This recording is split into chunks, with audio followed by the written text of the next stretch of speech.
환율이 이상합니다. 오늘 1374원까지 갔었어요. 외환위기 이후 이렇게 환율이 상승한 건 처음인데요. 그렇다는 이야기는 경제에 예상하지 못한 위험이 발생할 수 있다는 겁니다. 그동안 1000원에서 1100원 수준에서 환율을 유지했었기 때문에 1400원까지 갔을 때 어느 금융, 산업 섹터에 문제가 생길지 예측이 어렵다는 게 있어요. 대표적인 사례로 과거에 키코 사태가 있었는데 환율이라는 게 떨어진다라고 생각했지 오를 거라 생각하지 못했던 경우도 있었거든요. 그러면서 환해지로 위험이 다 떠안았었죠. 기업들이. 환해지가 뭐 피해를 보면 얼마나 되겠어라고 하지만 이것도 일종의 선물 옵션 같은 거로 해지를 한 거기 때문에 역방향에 걸리면은 피해가 무한대로 걸려버립니다. 그러면서 기업들이 많이 도산했어요. 환율이 올라서 IMF 위기가 오는 거 아니냐 이런 말을 할 수도 있는데요. 그렇진 않습니다. 환율이 오른 이유는 달러 지수가 올랐기 때문에 그래요. 달러 강세 때문에 원화가 약세가 된 거거든요. 달러 강세는 미국의 금리 인상과 긴축 때문에 그렇습니다. 그만큼 강한 긴축을 하고 있는 상태다 라 보시면 되고요. 신흥국들이 미국의 강달러를 얼마나 견뎌낼지는 솔직히 모르겠어요. 당장은 버틸 수 있죠. 외환 보유액이 그동안 쌓아둔 게 있으니까. 근데 이 외환 보유고가 빠르게 녹을 거예요. 오래 가게 되면은 신흥국 어디 하나는 외환 보유고가 다 떨어졌습니다. 디폴트 이렇게 될 거고 그때부터 이제 신흥국 위주로 금융위기가 퍼질 수가 있다는 거죠.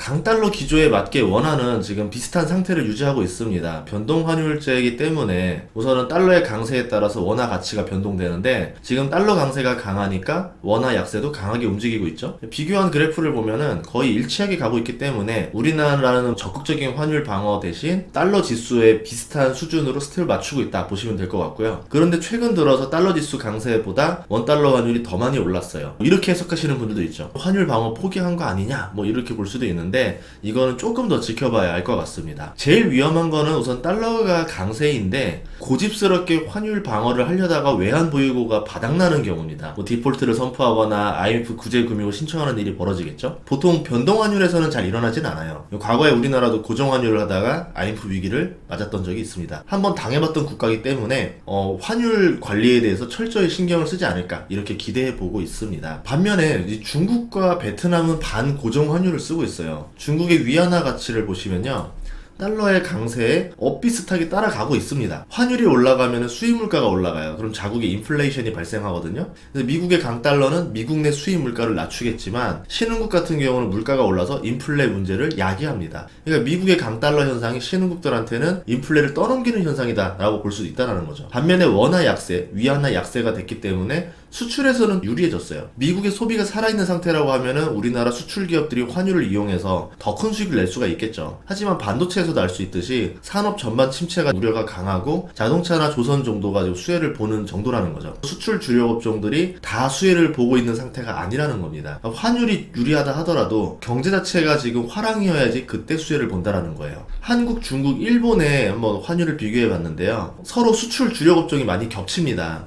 그럼 상대적으로 누가 더 유리한 상태냐도 볼 수가 있거든요. 미국 내에서 누가 환율 우위를 가져가냐를 봤는데 보다시피 엔화 가치 하락이 더 큽니다. 원화도 비슷한 수준으로 하락하고 있고요. 위안화는 달러 가치 상승 대비 좀 덜 올랐어요. 이 상황에서 수출이 잘 되는 업종이라고 하면은 한국과 일본이 유리하다라는 거죠. 중국은 상대적으로 불리하다 이렇게 볼 수 있습니다. 중국이 수입 물가 우려가 덜한 상태라고 하면은 금리 인하라던가 부양책을 조금 더 할 여지도 있다. 가장 걱정인 나라는 베트남이에요. 반고정 환율제를 쓰는 베트남인데 강달러 기조에 반하고 환율 고정을 하고 있는 중입니다. 이렇게 되면 수입 물가를 낮추는 데는 좋아요. 그런데 외환 보유액이 빠르게 줄어들 겁니다. 수출도 불리해지니까 무역 적자 가능성까지도 발생할 수 있습니다. 그럼 베트남은 왜 그럴까? 뉴스를 봤었거든요. 6월 말에 나왔던 뉴스를 보면은 베트남이 지금 환율 방어에 힘쓰고 있다라는 뉴스예요. 1000억 달러 수준의 외환 보유액이 있는데 한국이 4,300억이 조금 넘으니까 베트남 치고는 외환 보유액이 적다 이렇게 볼 수는 없어요. 하지만 올해 3월 대비 3개월 만에 100억 달러가 줄어들었습니다. 10%가 줄었다는 얘기죠. 시장 안정을 위해서 외화를 계속 팔 것이다 라고 말을 하는데 만약에 제가 조지 소로스라고 하면은 베트남을 타겟으로 환공격을 할 것 같아요. 그만큼 이렇게 반고정 환율에다가 적극적인 환율 방어에다가 여기다가 만약에 무역수지 적자라던가 이런 게 발생하게 되면 환공격 세력이 들어올 수 있다는 거예요. 그럼 그걸 알면서 왜 환율 방어를 하고 있느냐? 베트남 같은 경우는 인구가 1억입니다. 1인당 GDP가 2,600달러예요.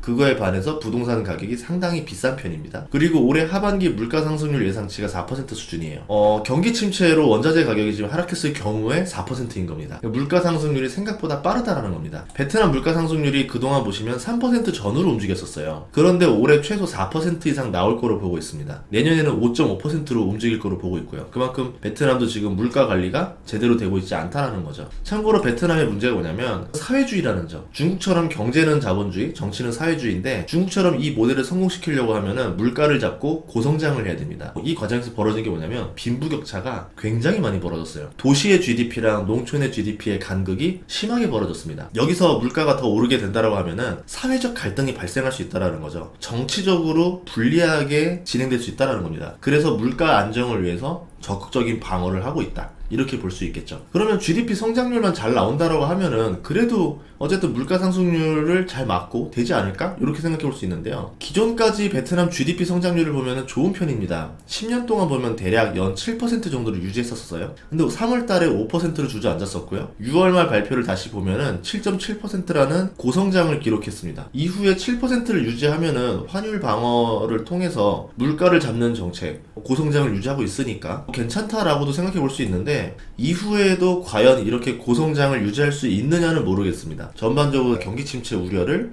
생각하고 있는 상황에서 베트남만 홀로 잘 나간다는 것도 어려울 수도 있다는 거죠. 무역 수지를 한번 봤어요. 올해 들쭉날쭉한 모습을 많이 보여주거든요. 꾸준하진 않습니다. 7월까지 굉장히 안 좋았다가 8월달에 흑자가 크게 났어요. 계속 이거를 유지할 수 있느냐를 봐야 되는데 이 베트남 무역 수지 같은 경우 월별 변동이 너무 심하기 때문에 이거 가지고 다음 달에 대한 예측이 되진 않습니다.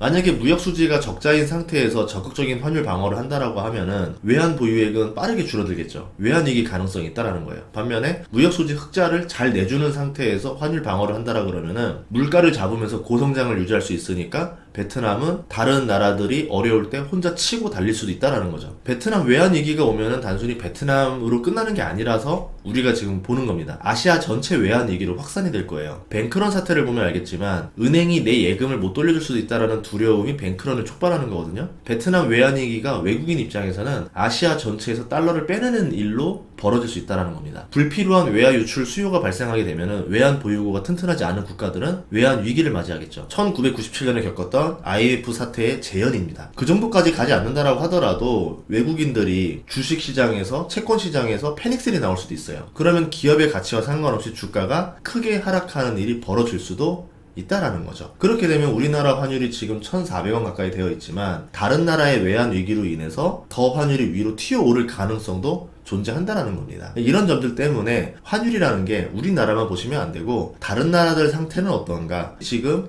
못 버틸 것 같은 나라들은 있지 않나, 이런 것들도 예의주시하시면서 상황을 봐야 됩니다. 미국의 달러 지수가 빠르게 하락한다라 그러면은 이제 환율 방어를 적극적으로 하지 않아도 되니까 외환 보유액이 빠르게 떨어지지 않겠죠. 그러면 아시아 외환 위기 가능성은 줄어들 겁니다. 그래서 달러 인덱스 지수도 같이 보시면서 같이 투자를 이어가시면 좋겠습니다. 다음 시간에도 좋은 정보로 찾아뵙겠습니다. 구독과 좋아요, 알림 설정 부탁드릴게요.